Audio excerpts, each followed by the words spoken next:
Hello students, पिछले chapter में या पिछले अध्ययन में हमने सम्मेलन की तैयारियों और सम्मेलन के संबंध में कुछ चर्चा की थी। अभी हम चर्चा करेंगे सम्मेलन के प्रतिनिधि, सम्मेलन की भाषा और सम्मेलन के अध्यक्ष के संबंध में। अंतर्राष्ट्रीय सम्मेलनों में राजनयिक प्रतिनिधियों को जो नियुक्त किया जाता है उनको पर्याप्त रूप से शक्ति संपन्न बनाया जाता है और इसके लिए उनके साथ में अन्य अधिकारियों की भी व्यवस्था की जाती है।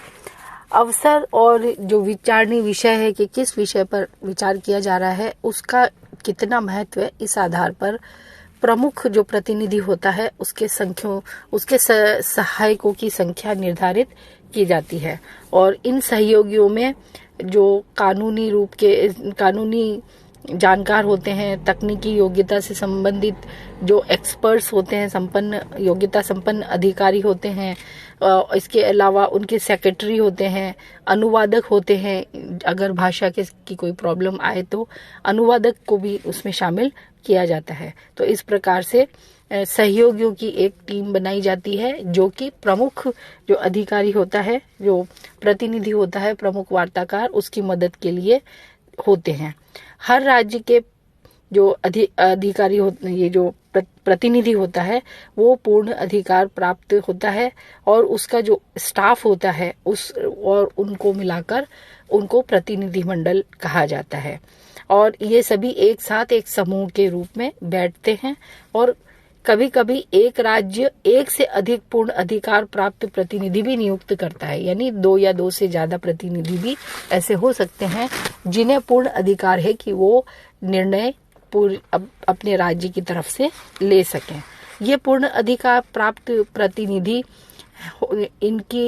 इनको सरकार के द्वारा, उस देश की सरकार के द्वारा पूर्ण अधिकार प्रदान किए जाते हैं और इनका ये दायित्व भी होता है और इनको ये पूरा अधिकार दिया जाता है कि ये संधि वार्ता के संबंध में अंतिम समझौता कर लें।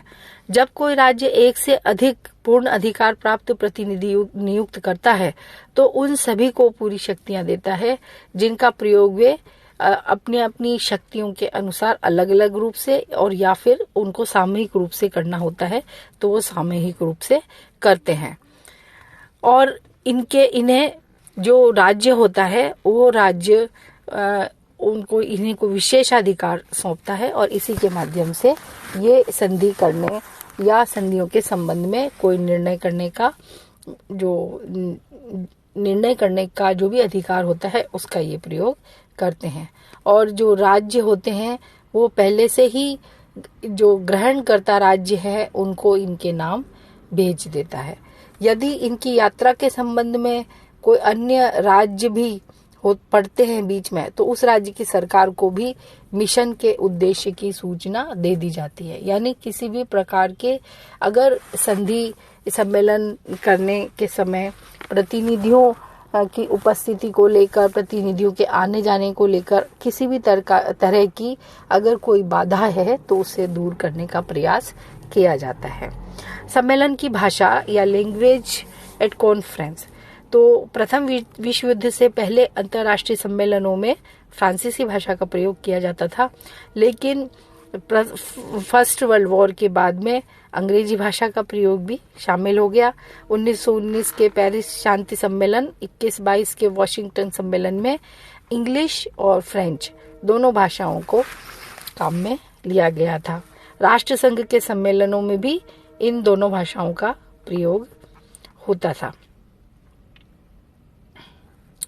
आजकल सम्मेलनों में मुख्यतः अंग्रेजी भाषा का प्रयोग किया जाता है और अब जो नई कंप्यूटर आधारित व्यवस्थाएं हो गई हैं, यानी वैज्ञानिक साधन उपलब्ध हो गए हैं, उनके माध्यम से इन भाषणों का दूसरी भाषाओं में भी इनके अनुवाद हो जाता है। जो भाषण दिए जाते हैं उनका दूसरी भाषा में भी तुरंत अनुवाद हो जाता है। और संयुक्त राष्ट्र संघ के यानी यूएनओ के सम्मेलनों में इंग्लिश, फ्रेंच, रशियन, चाइनीज और स्पेनिश भाषाओं का प्रयोग किया जा सकता है। और जो भी सम्मेलन से संबंधित डॉक्यूमेंट्स होते हैं, अभिलेख होते हैं, वो इन्हीं भाषाओं में तैयार किए जाते हैं। सम्मेलन का अध्यक्ष प्रेसिडेंट ऑफ कॉन्फ्रेंस। अंतर्राष्ट्रीय सम्मेलन का अध्यक्ष प्रायः उस राज्य का मुख्य प्रतिनिधि होता है जहां पर कि सम्मेलन आयोजित किया जा रहा है, या वह राज्य उसमें भाग लेता है। यह प्रतिनिधि प्रायः उस राज्य का विदेश मंत्री होता है। वियना कांग्रेस 1814-15 में पूर्ण अधिकार प्राप्त फ्रांसीसी प्रतिनिधि के प्रस्ताव पर ऑस्ट्रेलिया के काउंट मेटरनिक को अध्यक्ष चुना गया। 1856 की पेरिस कांग्रेस में ऑस्ट्रिया के प्रतिनिधि के प्रस्ताव पर फ्रांस के विदेश मंत्री को अध्यक्ष चुना गया। 1878 की बर्लिन कांग्रेस में राजकुमार बिस्मार्क को अध्यक्ष चुना गया, और किसी भी सम्मेलन में एक से अधिक व्यक्तियों को भी क्रमिक रूप से अध्यक्ष चुना जा सकता है। और अंतर्राष्ट्रीय सम्मेलन के अध्यक्ष का मुख्य कार्य ये होता है कि सम्मेलन के शुरुआत में उसके द्वारा उद्देश्यों और लक्ष्यों पर पूर्णतः प्रकाश डालते हुए कार्यवाही को प्रारंभ करता है। वो अपने सचिवालय के सदस्यों और उनके साथ में वो निश्चय करता है, सभी प्रतिनिधियों से औपचारिक रूप से विचार विमर्श करके उनका मत ज्ञात कर लेता है, और इस प्रकार से वो अध्यक्ष के जो कर्तव्य होते हैं उनकी पूर्ति करता है।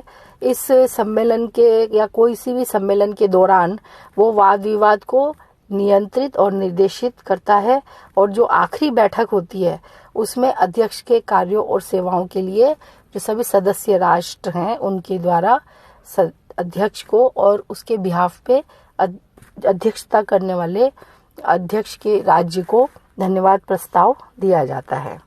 अग्रत्व या प्रेसिडेंट से तात्पर्य है अंतर्राष्ट्रीय सम्मेलन में अंग्रेजी वर्णमाला के क्रम को आधार बनाया जाता है, और फिर उनके परंपरागत इस तरीके से उनके बैठने की व्यवस्था की जाती है। आजकल जो सामान्य व्यवहार है वो ये है कि सभी प्रतिनिधिगण अपने वर्णमाला क्रम के अनुसार बैठते हैं। अध्यक्ष के निकट बैठने वाले व्यक्ति का स्थान या तो किसी तरीके से निर्णित किया जाता है या फिर उसके लिए लॉटरी डाली जाती है।